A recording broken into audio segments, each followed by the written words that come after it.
नमस्कार. पावसाळ्यामध्येच दूषित पाण्यामुळे खरं तर स्किन कंप्लेंट हे खूप होतात. स्किनवरती लाल रॅश येणे, पुरळ येणे, पुन्हा खाज येणे, तसेच फंगल आणि बॅक्टेरियल इन्फेक्शनही होतात. यावरती अँटी फंगल किंवा स्टिरॉइड क्रीम घेऊन तात्पुरतं बरं करण्यापेक्षा होमिओपॅथीच घ्या असं मी म्हणेन, जी तो आजार पूर्णपणे मुळापासून बरा करते. त्याबरोबरच हे स्किन कंप्लेंट होऊ नये म्हणून, झाल्यास वाढू नये म्हणून काही महत्त्वाची काळजी घेणं आवश्यक आहे. त्यासाठी काही टिप्स.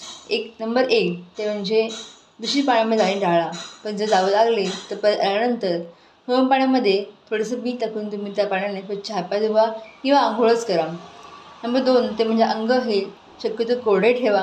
त्याबरोबरच केसही मुळासकट कोरडे ठेवा. नंबर 3 ते म्हणजे अंगावरती ओले कपडे अस्वल ठेवू नका. लवकरात लवकर ओले कपडे बदलून स्वच्छ आणि कोरडी कपडे घाला. पावसाळ्यामध्ये सुती आणि त्याशिवाय हलकी कपडे घाला. नंबर 4 ते म्हणजे पावसाळ्यामध्ये बुरशी ही लगेच लागते प्रत्येक गोष्टीला. म्हणूनच या दिवसामध्ये आपली कपडे, अंडरगार्मेंट्स, टॉवेल, अंथरूण बांधून गादी, उशी हे सर्व स्वच्छ आणि कोरडे राहील याची काळजी घ्या.